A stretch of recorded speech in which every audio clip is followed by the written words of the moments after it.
এদের হবে পনির কোফতা। এটা পনির, টমেটো, আলু বয়েল করা, ধনেপাতা, কাঁচা লঙ্কা, এটা আদা আর জিরে বাটা। এটা আদা গোটা আছে, এটাকে একটু গ্রেট করে নিতে হবে। এটা পনির বাটার মশলা। এর মধ্যে যে মশলাগুলো পড়বে এটা হচ্ছে হলুদের গুঁড়ো, লঙ্কার গুঁড়ো, চিনি, নুন, আর এটার মধ্যে গরম মশলা আছে, লবঙ্গ, এলাচ, সাজিরে আর লবঙ্গ। বাস এটাই দিয়েছি, এটা দিয়েই করবো। ওটা এরকমভাবে একটু মেখে নিতে হবে। এবার পনিরটাকে মাখা হচ্ছে।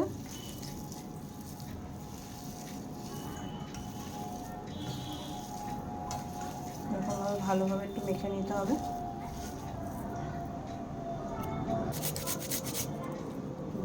এই আদাটাকে গ্রেট করে দেওয়া হচ্ছে এর মধ্যে। নুন দেওয়া হলো, চিনি দেওয়া হলো, এটার মধ্যে একটু লঙ্কার গুঁড়ো দেওয়া হচ্ছে,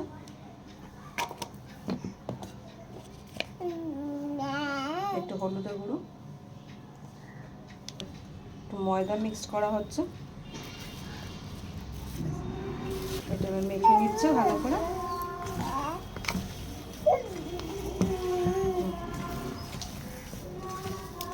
অ্যাড করা হলো। যে আমরা কড়াই তেল দিয়ে দিয়েছি, পনিরগুলো বল বল করা হয়ে গেছে। আমরা তেলে এইগুলোকে এবার ফ্রাই করে নেব। এই যে এবার আমরা বলগুলো দিয়ে দিচ্ছি তেলের ভেতরে।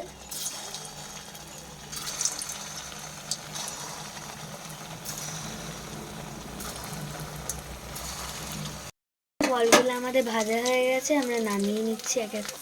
এই যে আমরা নামিয়ে নিচ্ছি। এই যে আমরা পনির কোফতার বলগুলো তুলে নিয়েছি। এই যে আমরা এই তেলটার মধ্যেই মশলা দিয়ে দেবো।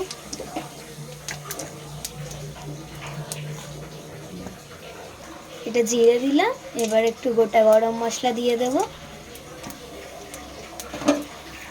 এবার এটাকে নেড়ে নেব। এবার এর মধ্যে টমেটো দিয়ে দেবো। এর মধ্যে এবার আদা আর জিরে বাটা দিয়ে দেবো।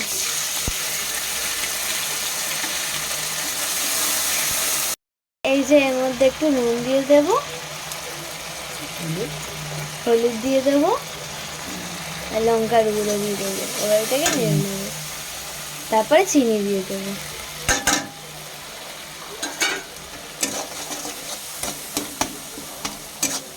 এই যে এটা আমরা কাজু আর একটু চালমগজ বেটে নিয়েছি, এবার আমরা ওটাই দিয়ে দেব। এই যে আমাদের মশলাটা ভালোভাবে কষানো হয়ে গেছে। এই যে এবার আমরা চালমগজ আর কাজু বাটাটা দিয়ে দেব।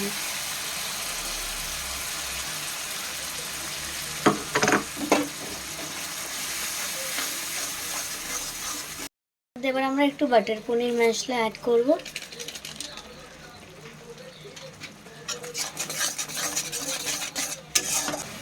এবার এর মধ্যে লঙ্কা দিয়ে দেব।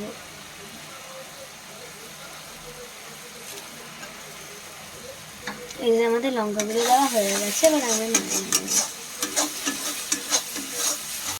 এই মশলাটার মধ্যে আমরা জল অ্যাড করে দেব।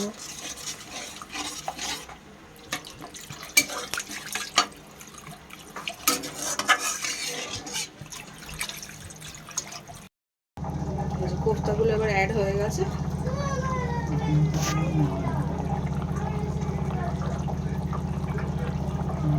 একটু কাঁচা লঙ্কা দেওয়া হচ্ছে, এক ধনে পাতা দেওয়া হচ্ছে। ধনে পাতাগুলো এবার কেটে কেটে দেওয়া হচ্ছে। এটা একটু জাস্ট শুকিয়ে আসলে নামিয়ে নেবো, কারণ এটা দিয়ে বেশি নাড়াচাড়া করা যাবে, নাহলে কোফতাগুলো ফুলে যাবে। পনির কোফতা